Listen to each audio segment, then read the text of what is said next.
Ya,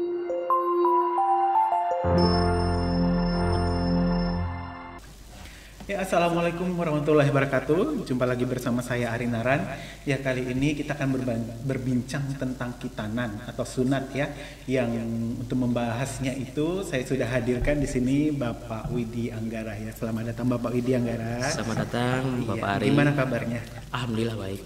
Alhamdulillah baik. Pak Ari gimana? Alhamdulillah sehat. Alhamdulillah sehat ya. Kan Pak Widi ini terkenal dengan sunatannya ya, karena sering ikut di sunatan massal di mana-mana pun. Sebenarnya Pak Widi ini sejak kapan sih terjun ke dunia sunat? Ya, kita mulai dari 2013. 2013. Berarti udah 10 tahun kita. Udah lama ya? Lumayan. Terus gini, kan kadang sunat ini ada yang usia biasanya anak sekolah ya, sekolah kelas 5 atau kelas 6 atau ada juga yang kelas 1, dan saya dengar itu ada berita yang baru lahir udah disunat gitu karena ada suatu masalah. Kalau menurut Bapak ini kapan sih usia yang tepat untuk melakukan sunat?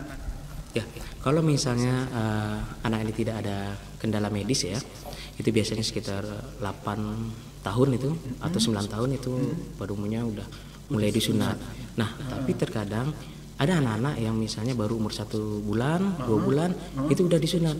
Itu karena ada faktor medisnya. Memang mengharuskan ya. disunat. Nah, gitu. Itu biasanya kalau untuk yang kasus-kasus seperti itu kayak anak-anak yang fimosis. Jadi kulit itu lengket di kepala penis. Jadi ketika anak itu buang air kecil, itu membesar dia di ujung kepala penisnya. Nggak keluar. Nah, jadi itu menyakitkan bagi anak. Gitu. Nah, jadi Pak, kalau misalnya sama dokter spesialis, itu langsung dilakukan tindakan sunat. Gitu. Kan gini Pak, saya dengar nih ada mitos entah fakta ya, gitu kan. Kalau dulu katanya kan kalau sunat dari kecil nanti nggak mau besar-besar anaknya, atau sunatnya tamat SD aja nanti biar cepat besar gitu. Itu benar nggak Pak? Kalau menurut saya itu mitos ya. Mitos ya. Iya, karena gini, yang disunat itu kan bagian kulitnya, kulit yang di ujung kepala penis itu yang kita buang. Oh gitu. Jadi nggak ada hubungannya ya, nggak ada hubungannya sama pertumbuhan nggak ya. ada. Kalau menurut saya itu nggak ada ya kan, seperti itu. Oke, kalau menurut Bapak Widi nih, Iya. seandainya nih ada anak yang mau sunat gitu, orang tuanya yang harus diperhatikan orang tuanya itu sebelum sunat apa? Ya, sekarang gini, kita sebagai orang tua ya, misalnya nih tahun depan anak kita mau sunat nih, sebenarnya kita yakinkan terlebih dahulu anaknya.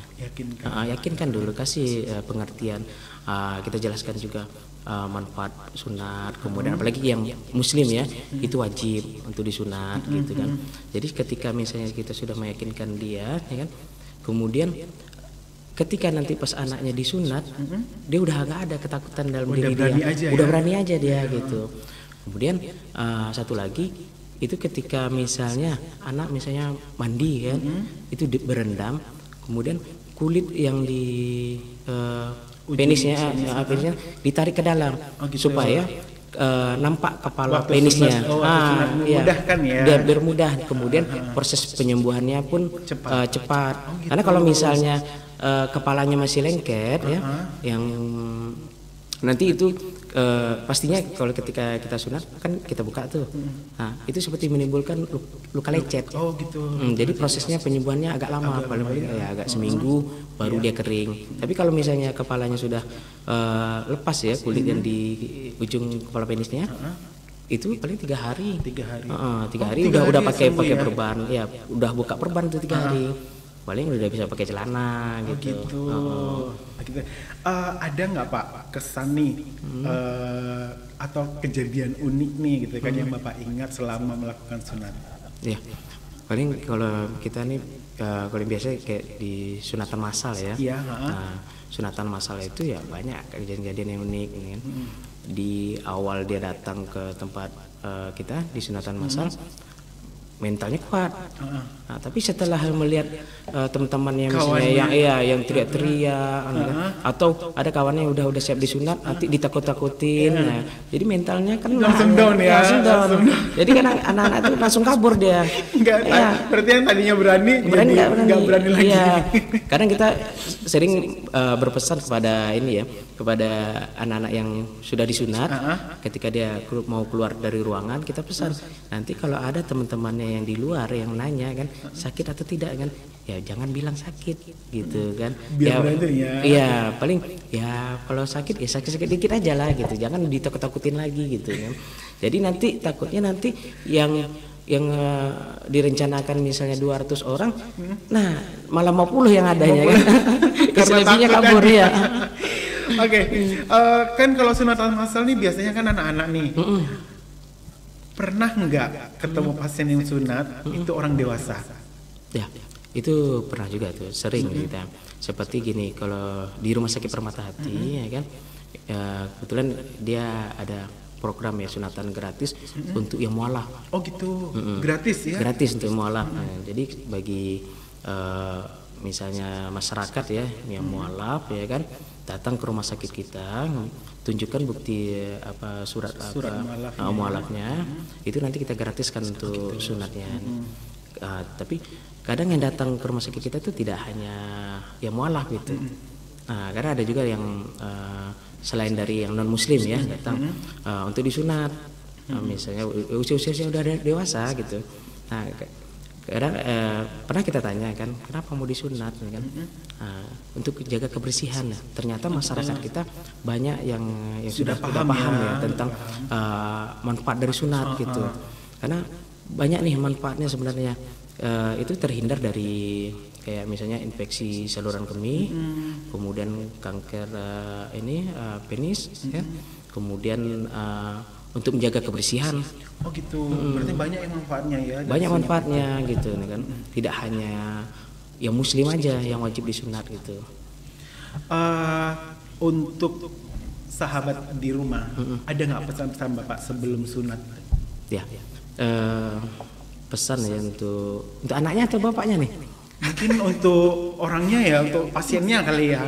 Bisa orang dewasa, bisa anak-anak gitu. Oh gitu. Ya, kalau untuk anak-anak itu yang kita bicarakan tadi ya kan, sebagai orang tua yakinkan terlebih dahulu anaknya ya, kuatkan mentalnya. Kemudian jangan lupa seandainya dia tahun besok dia mau sunat ya, tariklah ujungnya ke dalam ya, kulitnya ya, biar proses sunat nampak kepalanya gitu. Nah, kemudian nanti seandainya sesudah disunat ya kan, makanlah makanan yang berprotein. Jadi gini Pak, kalau masalah makanan itu tadi saya juga pernah dulu waktu sunat kan. Setelah sunat itu nggak boleh makan makanan yang aneh-aneh. Jadi makanya cuman nasi sama ayam goreng atau tempe goreng gitu aja. Katanya biar cepat sembuh. Itu mitos atau fakta Pak? Itu mitos ya. Menurut saya mitos itu. Karena nggak ada pantangannya. Nggak ada pantangannya ya Pak. Paling misalnya nih dia alergi dengan makanan misalnya telur misalnya kan. Ya jangan makan telur gitu. Oh berarti kalau kita alergi makan sesuatu, pas sunat yang dilarang itu yang jangan dimakan gitu. Selebihnya boleh. Ya selebihnya boleh, nggak ada pantangan. Kadang masyarakat ini beranggapan, setiap anak yang udah disunat misalnya nggak boleh makan ini, nggak boleh makan ini. Iya gitu benar, ya. Iya benar. Contoh seperti yang masih kita waktu kecil-kecil. Iya. Kita keluar harus pakai sendal. Kalau nggak pakai sendal nanti kena injak. Kotoran ayam gitu kan. Nggak sembuh kan. Menurut saya itu mitos gitu. Iya mitos. Ya, dan itu memang sih banyak sekali orang yang percaya ya bahwasanya hal-hal seperti itu tuh ya dikiranya nyata atau fakta ya. Padahal itu mitos ya. Mitos itu. Padahal mitos ya. Iya, nggak ada hubungan juga itu. Oke, pemirsa, itu saja bincangan-bincang tentang Khitanan dengan Bapak Widya. Terima kasih Bapak Widya atas informasinya. Mungkin adik-adik di rumah yang mau sunat jangan takut lagi. Ayo, karena sunat itu bikin bersih, bikin kita lebih sehat lagi. Saya akhiri, wabillahi taufiq walhidayah. Wassalamualaikum warahmatullahi wabarakatuh. Waalaikumsalam warahmatullahi wabarakatuh. Terima kasih. Ya.